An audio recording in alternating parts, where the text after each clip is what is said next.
I'm Dan Gaasch, the third. I'm the mother, Nora Ellsworth. I'm the son, Patrick Gaasch. Granddaughter, Megan Gaasch. Gotcha. And what are you all here today for? The 94th birthday of Nora Ellsworth. There you go. Happy birthday. Yeah. So, what's your guys' family history? How did the Gaasch family end up in Hinsdale? It looks like John Gaasch came from Luxembourg, who ended up in, I think, Minnesota, and then found his way here. So from Luxembourg. There are not a lot of people from Luxembourg. Yeah, I went to do a job one time in Orange County, and this lady was very French accent. And she goes, I introduced myself, she goes, "Oh, you're French." I go, "No, I'm not French." She goes, "Oh yeah, there's a bunch of Gaasches that are French." And she goes, "Well, maybe you could have been Austrian or Luxembourg." So then we found out that it was Luxembourg. But there's a whole bunch of Gaasches in northeastern France. Gotcha. So they came from Luxembourg. Was Hinsdale the first place they went, or did they start somewhere else? Yeah, I don't think we know that. The Gaasch's. Yeah. Well, they were in the middle school around, somewhere around Missouri and Oklahoma and those areas in there. And then they kind of spread it out from there. They ended up with some in Minnesota, some in Montana, and different places. So they moved around quite a bit. Yeah. And Daniel Gaasch ended up here in Hinsdale, and he had his wife had two sisters, and they lived here until they were married. They moved away. And I come from the Ellsworth family. Okay. And my dad came from Comet, Minnesota, and my mother came from Magnum, Minnesota. Oklahoma. And then she moved up to Illinois after her mother had passed away and lived there until she was 18. Then she went to Great Falls, Montana, and that's where she met my dad. And they got married, and they went to farming land. Yeah. So where did they raise their family? Up there, just not too far from Hinsdale. It's between Glasgow and Hinsdale, but further north, quite a bit north. And they had 13 children. Wow. And I am the lucky one to be the only one left. Well, we're glad to have you here. Thank you very much. Yeah. So they were between Hinsdale and Glasgow, but farther north. So were they kind of off Rock Creek up in that area, or? No, further than that. Oh. And further east. Was it Vandalia, where the road, Vandalia Road is? You go the other direction. Four corners. Okay. You go up there for about 2 miles on the grade. Then you make a right, go down up on top of the hill, the mailbox, and make a left, and you go 3 miles, and that's our place. I'm Jerry. Gotcha. But we're not, everything's gone now. I wouldn't know what it looked like right now. Anyway, So that's where you grew up then? that's where I grew up. Yeah. What was your home like? Chaos. I can imagine with 13 kids. A lot of family. Yeah, we learned to milk cows when we were 4 or 5 years old, and then we really milked when we got a little older. And we did a lot of farm work, and we got to all our shucking and make TVs like, wheat, and they also combine with the machine with the pitchforks and throw it up. And those kids would have to go around and clean up after that. Yeah. So you remember threshing wheat before the combines were out. Sure That's did. amazing. Yeah. I know Opal shared some of the videos, and they have some videos of that, but not many people actually remember doing that. It was different.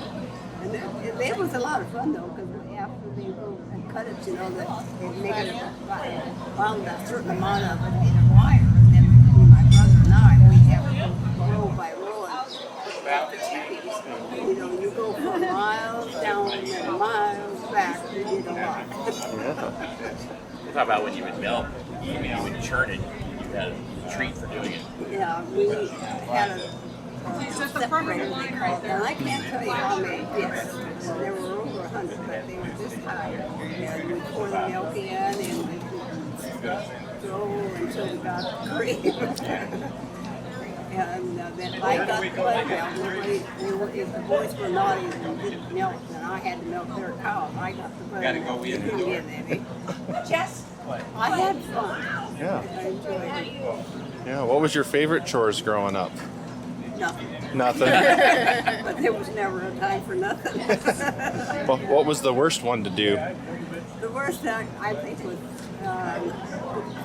as we got older, we had to do a lot of heavy work, and I did a lot of around the area or land, and did holes with my brother. The oldest brother, Brady, and we'd get so mad because we didn't have a hole there. You know, we'd have to do it those heavy things. You know, this and that. No, that was the hardest job I think. Other than that. Yeah. Did you have many neighbors up there? We had quite a few, but a lot of them had moved by the time I was old enough to know them. The Richter family lived fully south, and they had a big coming down on the grade, and on that right side, they had a house standing on the hill that had been there ever since I was a little kid. And the last time I was here, somebody finally knocked it down because the cows were getting falling into it, so they got rid of that one. But there was the White family, but we ended up with the Lund family, which lived north of us, the Bridge family, the Lisi family, and both bachelors, Bill and Matt James. They come over every winter with their snowshoes, and we have Christmas and Thanksgiving and Easter with them. So we didn't get out very much. We didn't come to school here, we went to country school, and I had a lot of experiences there. I'd like to get hold of some of my brothers don't want to think of them. Because we always had to go up about 2 hills, you know, and down below there, of course, it was water running. It would after snow melted. Then we go up another one, down the other one. And we this 3 times. And folks always told me to take care of Nora now. She's the smallest one, and you know she don't like water. That brother of mine, Lester, he'd always find the deepest spot there was. And I'm scared to death of water, even today. So we went to school in the country school, and after we got a little bit older, we all had to go to class. Did that country school have a name? No, not that I know of. Okay. I never thought of that. At our country school, though, it was sold after we left, and the family here in Hinsdale bought it for a home because their house burnt. No. So they moved in, and the Payne family bought it, and they grew up here in But the school looked like a big one. Well, it was big enough to hold about 10 or 12 kids from the first grade to the 6th. Was it one of the schools where the teacher lived there as well? The teacher lived there. The first one we had was Mildred Pippin. Oh. And her name was Mildred Disney before that. And then she got married, and then we had Mary Martin, and she stayed till we couldn't go there any longer. But it was a lot of fun, and I did not enjoy the snow too much because I'd fall in snowbanks all the time. And Lester, my brother, was the worst one. He was always doing something terrible to me. Why don't you go through your kids, all your siblings? You know all of them. Yeah.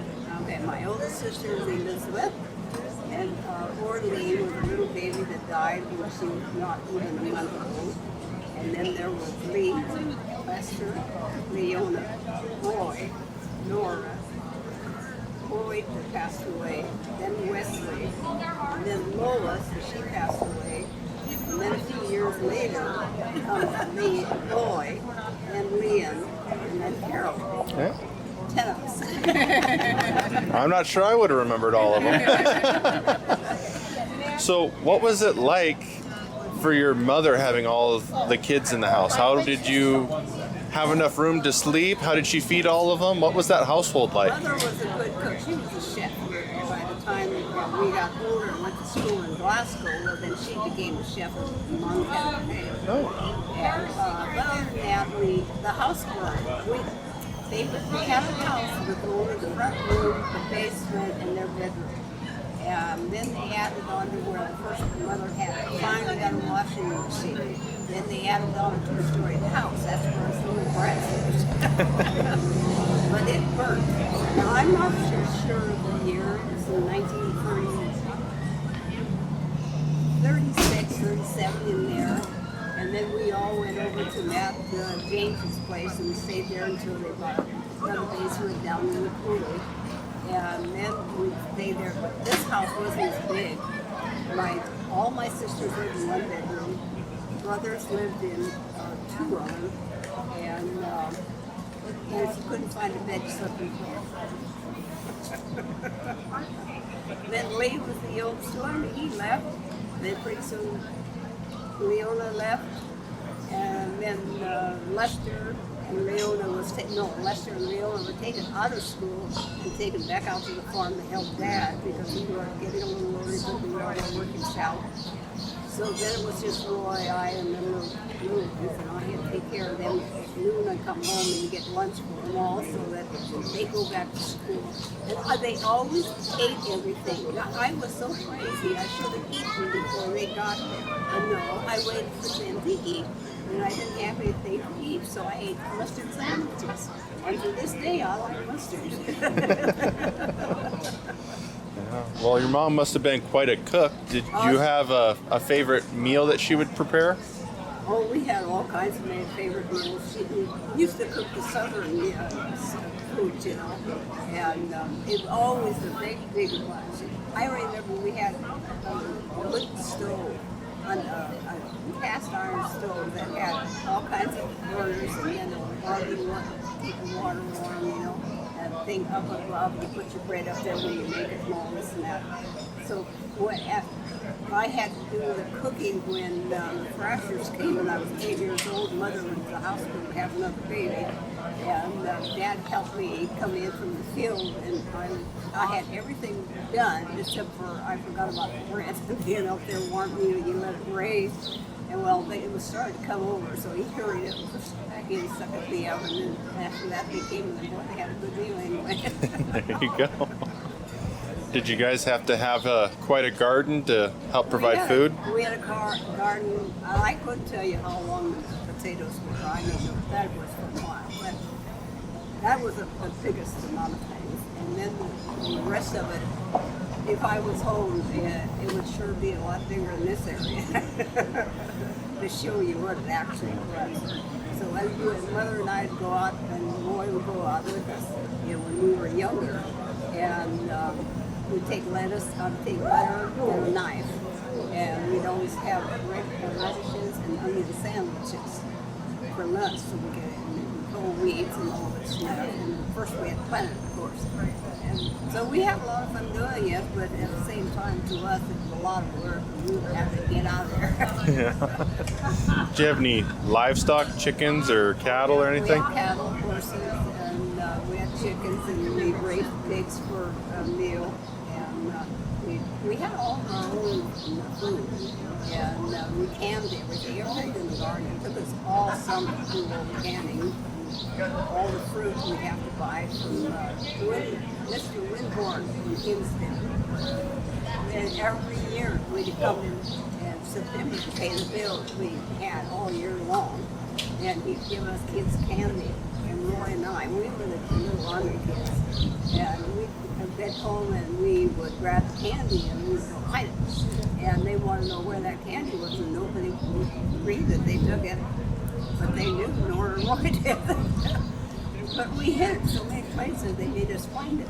We didn't know maybe. So when Easter came along, they were going to have all these eggs, and we didn't know anything about Easter Bunny, you know. And all of a sudden we walked around and we looked in the basement window, and there was our oldest sister Elizabeth had coloring eggs. That made us mad. That's Easter Bunny supposed to be doing that. So Roy and I hid it. All our Easter eggs and all that stuff, you know, the candy and everything. And one time, years later, Mother said, we went talking about how long. Mother would say, you know, this kitchen sure smells funny.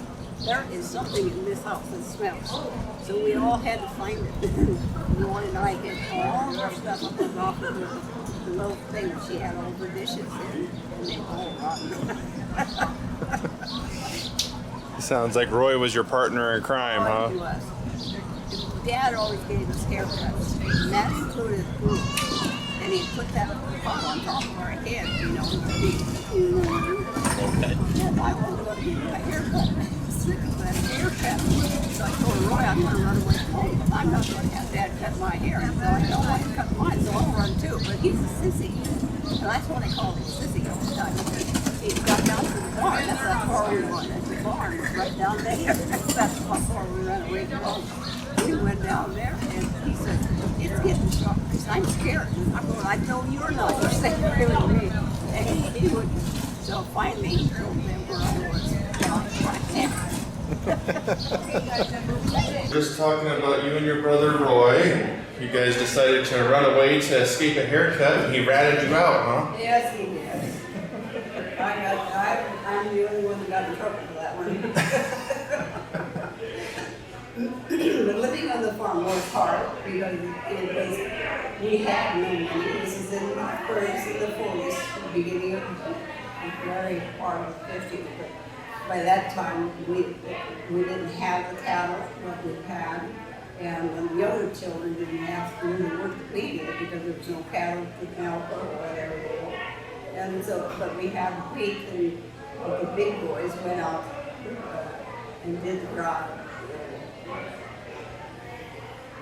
Getting the hay set up and everything like that. So I didn't really have too much to do with that, because I needed to do other things around the house and the garden and everything. So, no, you gotta leave me on. What kind of man was your dad? Well, he was over 6 foot tall, and That's where you get your height from. that's right. My dad was over 6 foot, my mother was 4 foot 11. And we used to joke about that, and I got into a lot of trouble because of that, because I walked behind them, and to me, it was the funniest thing I ever saw. The mother was so short, and Dad was so tall. And then when they got married, Dad had to sit down, Dad and Mother had to stand up. And with all the kids, I know we did okay. And now where do we go? Like, it was you and Roy that did the singing. Oh, yeah, well, this is when we went to Glasgow School, and we got into the fifth and sixth grade. We worked up a bunch of songs that we could sing together, and we went all over to school. And then when we were in junior high, and we weren't supposed to, we would go off singing at Cash Creek, or not Cash Creek, Rock Creek. Anyway, it was on the other side of Glasgow. And we'd sing out there, and we were supposed to be gone by 8 o'clock, 9 o'clock. They'd hide us in the closet till the sheriff left. And we continuously had a good time. Yeah. So we sang, then we went on the radio, and we beat everybody else. We got first prize, and our prize was $3. And once again, that waterman, Roy, he says, now, here's your money, and here's my money. And I said, my money is the same as yours. Yeah, no. I said, it's $1.50 each. It was $3. He says, no. He was shorted me 25 cents. I'm sorry, yeah, 25 cents. I was so mad at him. I was stronger than him. When we got home, he paid me my 25 cents. And after I left home, he continued singing. He learned how to play the guitar, and we sang about music. And after we left, he learned to play a guitar, and he sang around the gospel for a while. Did you get to meet any of your grandparents? I never met my grandparents, either one. My dad's grandparents moved to Yakima, Washington, when I was about 3. And my mother, and they never came back. And we didn't have money to travel out there to visit them. And my mother's dad ended up in Sheridan, Montana, and remarried. And we used to write back and forth, but we never met them because they both died. They were pretty old at that time. So I missed all my granddads. I never met them. What other things did you get into during your school years? Were there Did you guys do sports or any organizations or anything like that? No, the reason we didn't get into sports and anything like that is because we were still living in the country. And we would have to, mother would drive us into town and then drive us out. So it wasn't until we were in the senior years, that we lived in town and really home all the time. But as for getting into sports, no, we never get into it. We used to play baseball, but that was really happened that we wanted to do. But other than that, no. The boys were taken out of school. None of them graduated. They all were taken out of sooner or later to work on the farm during the winter. Dad and mother would be in town working, and I'd be taking care of boys older than me. But I can't imagine I could do that, but I did. What was the winter like? But What was the winter like? On snow and there was the farms covered with snow. We used to have eagles, and that was a lot of fun. But in Glasgow, there wasn't too much snow. They kept that pretty well cleaned up. My mind's going, but I can't keep going. What did you do after high school? I went to work in Glasgow for a short time, and then I went to Hinsdale here and worked with Morris Bentley at a restaurant in a hotel. And I thoroughly enjoyed that. And while I was working, Mrs. Gaasch was working in the back as a cook, and there was a mannequin coming in the back to visit her, and I just thought it was some business for business, so I didn't pay attention. And one day, that man just happened to walk in the front door, and all of a sudden I found out he was Mrs. Gaasch's son. He introduced himself one day when I wanted to go up to Agnes Wilkins. And that's our story. That wasn't long after that he went into, with his buddy in Idaho, to have he was in, with the woods, cutting trees and everything with Marty Jetten. And then he quit that, and then they owned a service station in Idaho, and then he decided that, no, he wasn't getting too far, so he joined the Marine Corps. And after he got down to Florida, he said, I'm down here by myself, because come on, get your blood test and get down here, let's get married. So I got married. Then my story for the rest, we moved up to Memphis, Tennessee for a while, and then we came to Orange, and we were lucky to stay in Orange constantly because he was excellent for helicopters, and every bit the presidents would drive them, fly them around all the time. Who were English was important because he knew his helicopter a lot better, because somebody's helicopter kept crashing and everything, and they couldn't figure out what was wrong with it, but he did. And so he got a combination for young Marine Corps contract for fixing a helicopter that didn't work. And so we stayed, they kept him there, and then he retired from the Marine Corps. Well, in between time, we had 4 children, and Jolene was the oldest one, and she's in San Diego now. And then Dan came along, and he's in Silverado County in San Orange, around Orange, California. And this bozo went to Patrick. I mean, there was somebody between us. Oh, that's right. Oh, Leanne. Yes, Leanne's up in Mammoth Lakes in the. You might want to back that up. I said Jolene, didn't I? Yeah, you're good. Yeah, you just said you're good. Keep going. Lee. Keep And going. then Lee, and Lee, she's in Mammoth, and she's wanting to get out now because she's been there since 70-something. And she's working, and then Now it's this people, bozo. something happened 15 years later, here some bozo came along. Like a surprise. Yeah, here's Patrick again. So then, as it got older, they all end up married. Except for Leanne, she got an annulment, and she did never get married, so she's single. And I was gonna say, when you were working at the restaurant, you said you actually got to service somebody who was pretty famous. Oh, yeah, I was working in Hammond, Montana, and this big guy came in, I never seen a big man like that before, in J.C. Penney's. He would come in there, and he would buy cigars about so long, and they would be great big ones like that. Oh, wow. And they get them from Cuba. And that's when you weren't supposed to be getting from Cuba. But he always had them. I've never seen such a big mouth because he'd have those things sitting there, you know. And he did have a big mouth, big lips, and that thing just stuck out there. He was nice, though. I enjoyed it. So then both of you grew up in a military family. Yes. So were you guys stationed pretty much in the one place, or did you guys have to move around quite a bit? We were fortunate because the helicopter squadron he had was located in Orange County. It was in the beginning of the helicopters with the Marine Corps, so they were always in the same place. At some point, they decided that he needed to be a recruiter. So we were transferred to Minnesota for 3 years, and then I was in 3rd to 6th grade, and then we came back to Orange, back to the helicopters. Other than that, we never moved. But the history of Dan, though, after, when he was 17, he asked permission from his mother to join the Navy.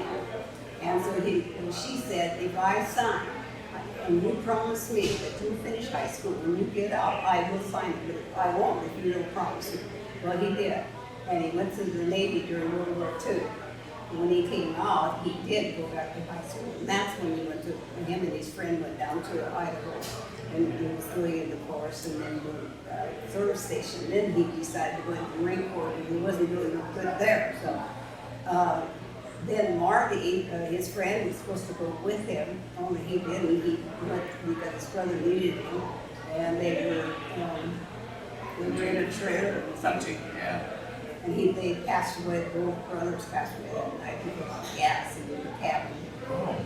So anyway, we went into the Marine Corps and then came back, you know, with these kids. And I didn't miss anything there. Oh yes, while he was in the Marine Corps, he went overseas to Korea War, and then he came home and was around Orange all the time, taking trips back to Virginia where they made the helicopters. He'd fly them all back here and have new helicopters.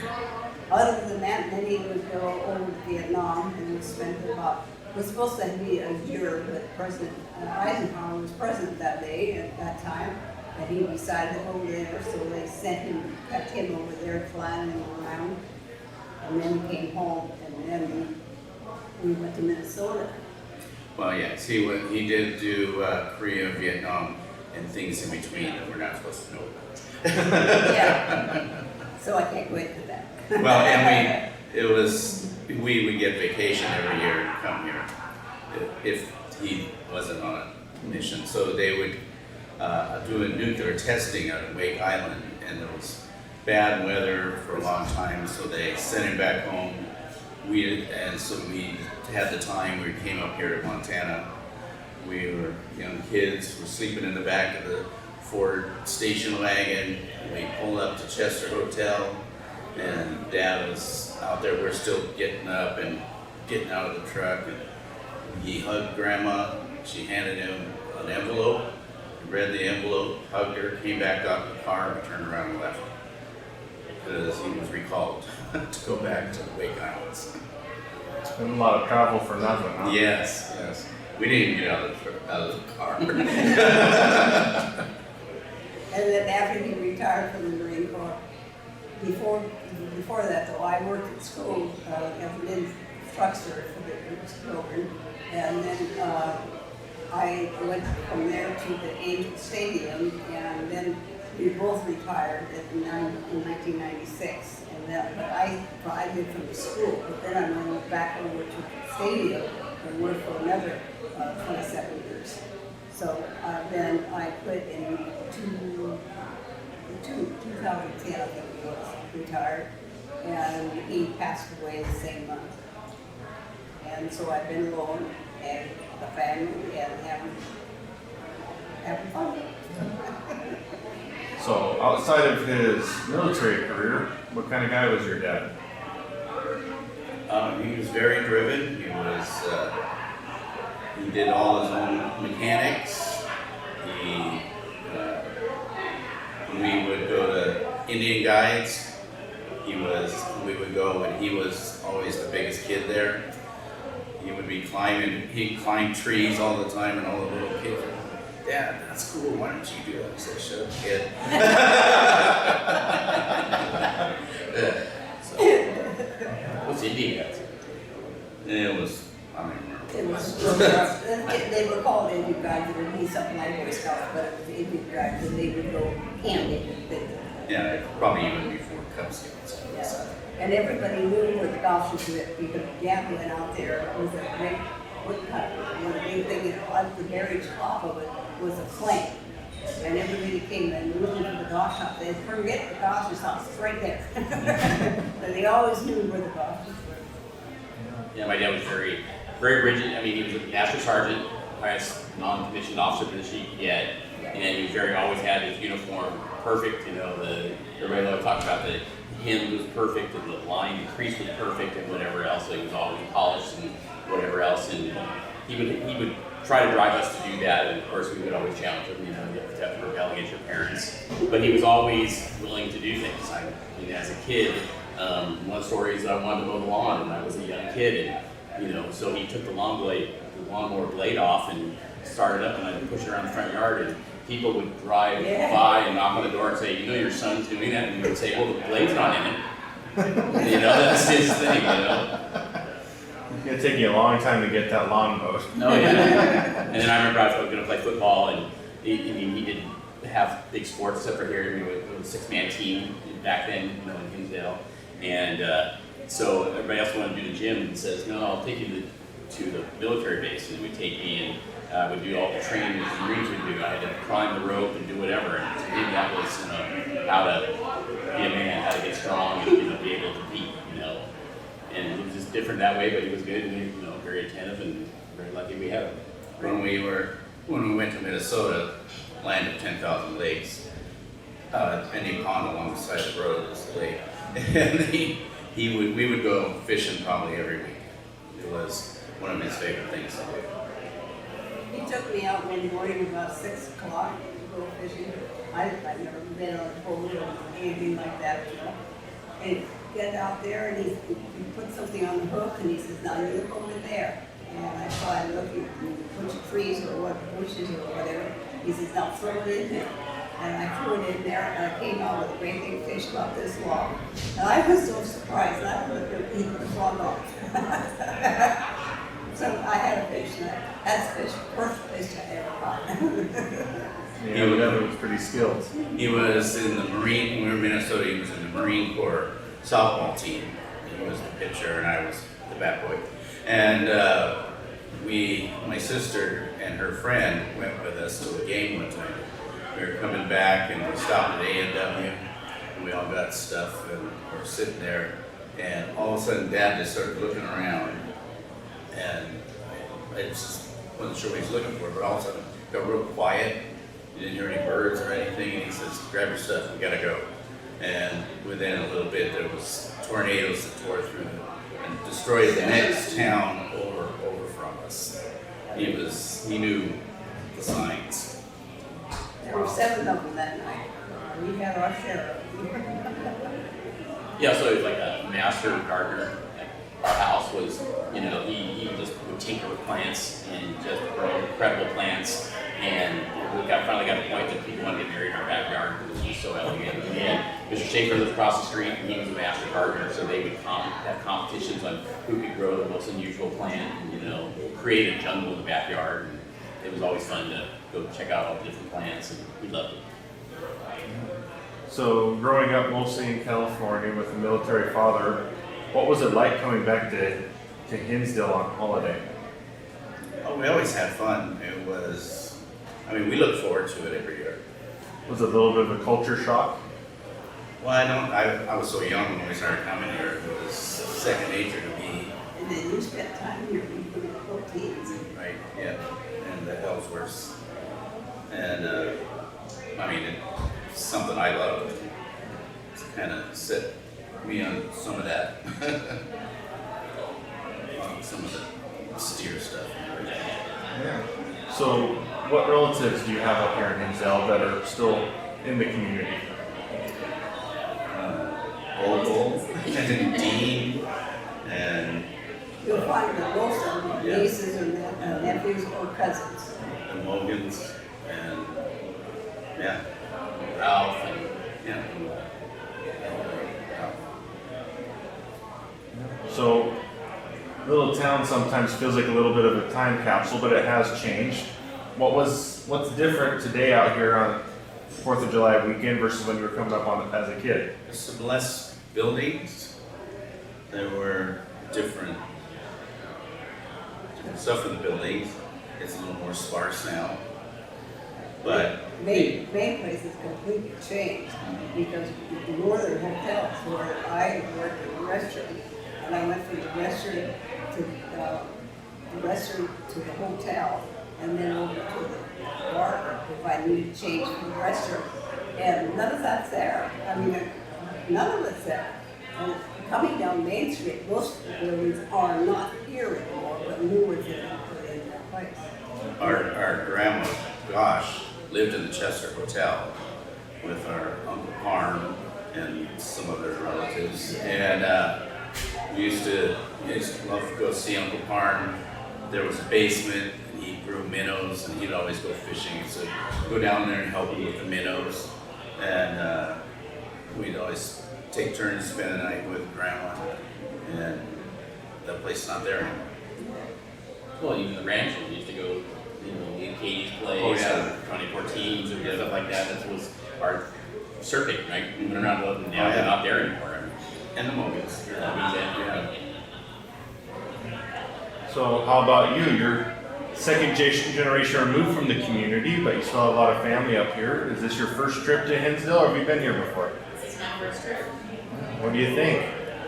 It's great meeting everyone. I've heard stories all these years, so getting faces to names and just see where they grew up and what they did has been really cool. Yeah, you really lucked out. This is actually one of the least mosquitoes we've had in a long time. And I'm still collecting bites. Yeah. The saying that I always have is, if you can count the mosquitoes, there's no mosquitoes. It was kind of fun. Was one of the first days we were here. We went to cemetery and we were looking for the Gaasches and the Ellsworth, and it was fun to be able to like us because I'm far removed. These guys had more time living in Hinsdale than I did, but it was to be able to go by and go look at tombstone and go, oh, I know that name, I know that story, and they tell that. And there was so many people in the cemetery were people that we've heard so many stories from. Their dad lived here, and he was a jokester when he wanted to be. And he would tell these kids about certain ones. And what we had to find out just what he would meant, We haven't found out yet. We're still looking for answers. So how does Hinsdale compare to life in the big world? It's very different from Orange County. But I'm very lucky that growing up in Orange County, I was able to raise cattle and kind of do the farm thing. So for me, it feels like home, even though it's vastly different from. What was your influence? Well, it's not too much different from where I live. Well, I guess less people. But fortunate having that experience of, us being on the farm, knowing where things come from, and the farming. Like I said, we live in Orange County, and people believe that steers come, the meat that comes as a cell phone wrapper, that's where you get it. You don't realize it's cattle and stuff like that. They don't know that. Yeah. My oldest daughter, we did pigs and steers and 4-H and everything. So through her junior high school, she wanted to take her animals so the kids could see it. So we put some pens up. She had her steer in there, and they're going, well, where do you milk it?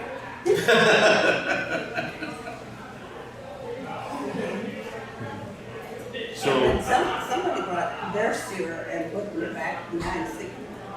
And the kids, for the first time, saw what the steer looked like. They didn't even know it was a cow. But it was something that they could learn what it was all about.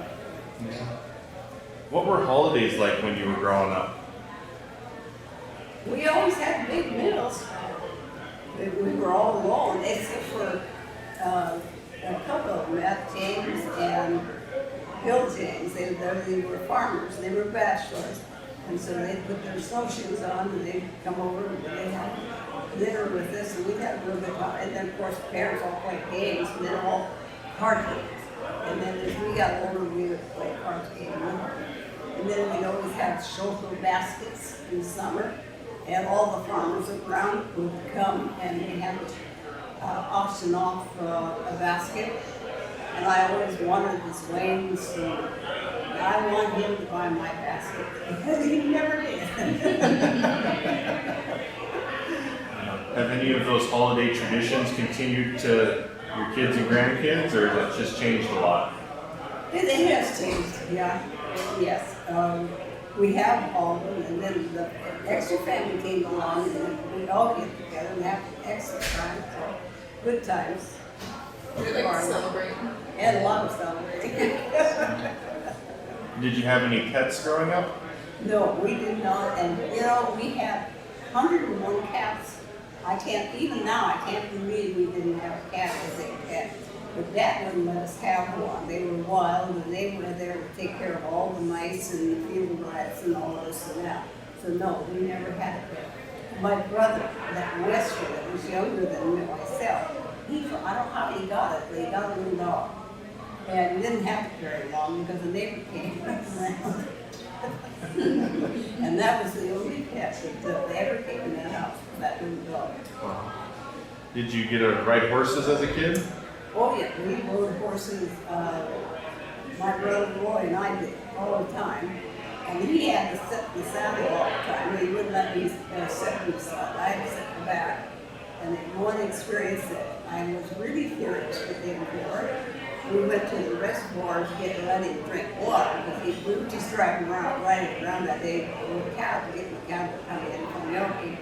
We went through the dam, or we called it the dam. And I fell off the back end of the horse because it got in the middle of it. It was real deep, and I slid off, and I grabbed something, and I got kicked.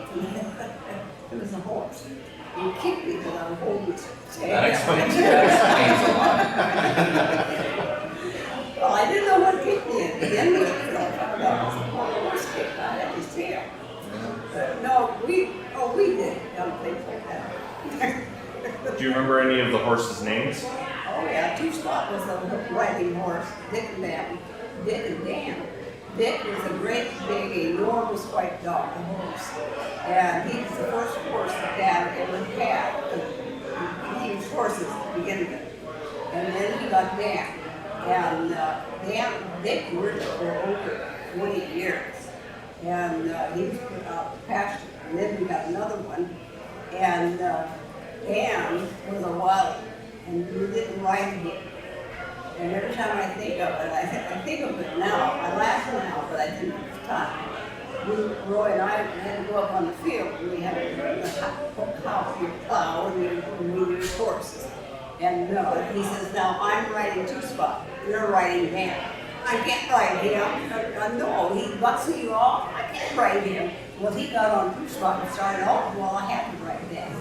I didn't know what to do. He just hold the line so that those blinders, he can't turn around and see you. If he sees you, he'll knock you off. Well, I was holding those lines so hard he didn't dare move.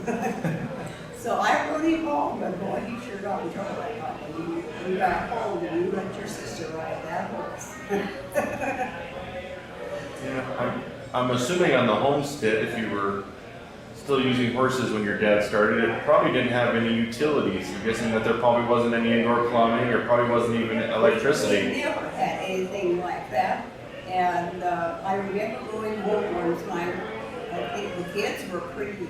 I didn't remember the last time I went home. I walked into the house where Grandma and my mother and Dad lived. I couldn't believe it. They didn't only have gas in the house. They had lights in the house. They had water running in the house. I was serious because here I was all those years, nothing in that house except for a great big old lantern and in the middle of the table and mosquitoes flying all over the place, you know. And I couldn't believe it. The house looked completely different with lights and gas and all that. The only thing I was sorry about, they got rid of the cast iron stove. That was my favorite because I had to do all that cooking for Christmas when Mother wasn't there, you know. I just missed that so much. And then the cook on gas, I didn't like that.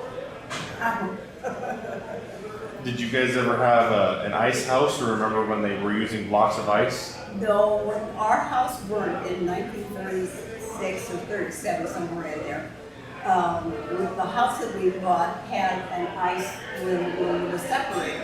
But Dad never, we had a farmer, the IC from here in Hinsdale. He delivered ice chunks to everybody, but Dad said, no, we're not going to get it. So we didn't have that, so we always had to take care of things right away so they wouldn't spoil.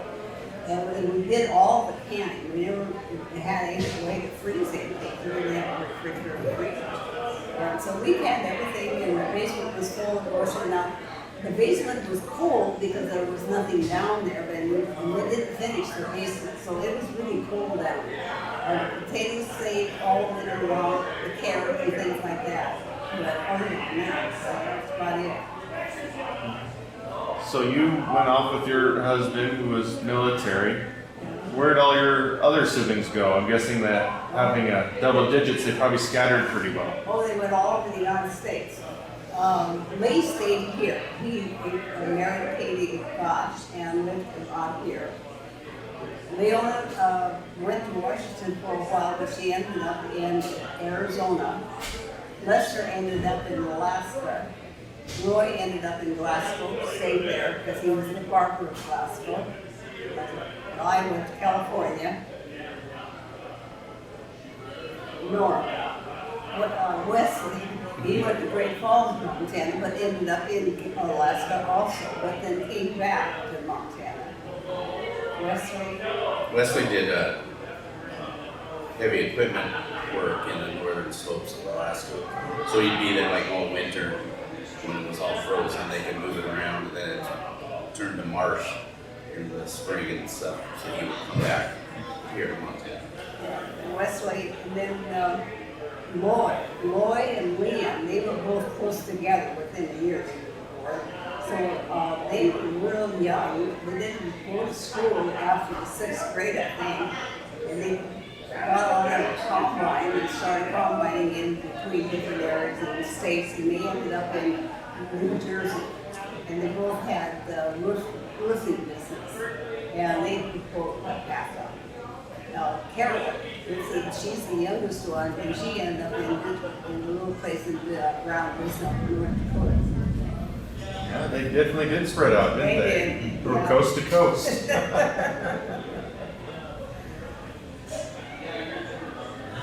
Do you have any stories that you would like to hear for childhood or anything? Not that I can hear. I've heard a lot. What was probably some of the biggest changes over your lifetime?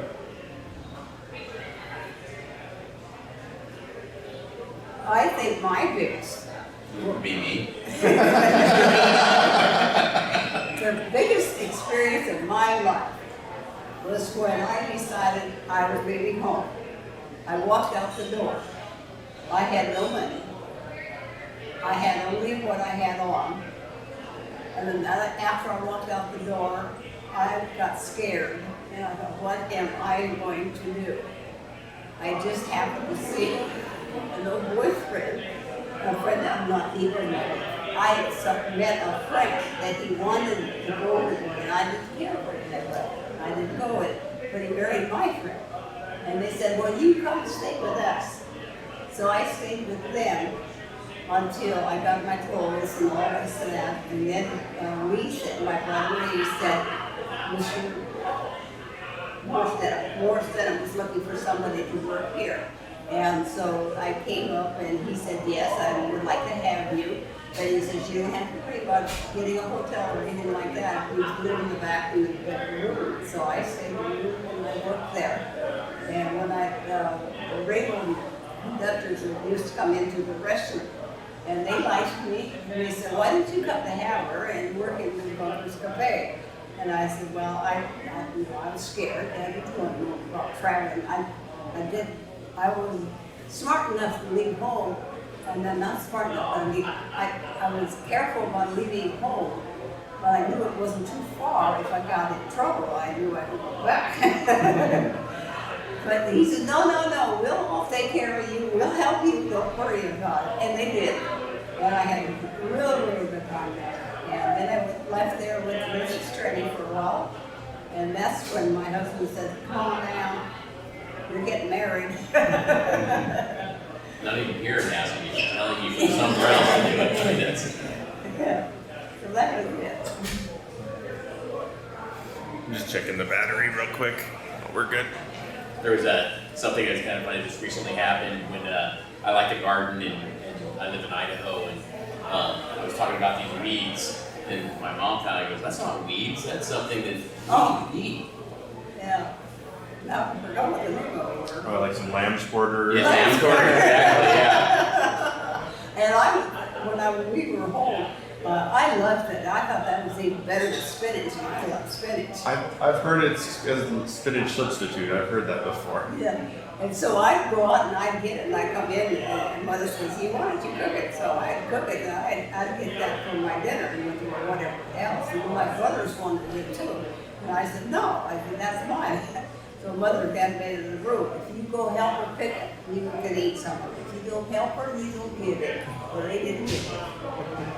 But they didn't get a lot of things. My dad had two aunts who were real tall like him, and they were kind of heavy, not very extra, but built real well. And they had real soft cheeks. And every time they came, they said, "Now you gotta kiss me. We can't get this candy unless you kiss me." And so the first time they did, the boys said, "I'm not going to do it anymore. Nora, you go get the candy. You kiss and get the candy." I said, "No, I'm not going to do it." Well, they talked me into it, and then when I got the candy, I thought, well, they're not coming in. Why should they get in? So I was there for the kid candy. I got all the candy.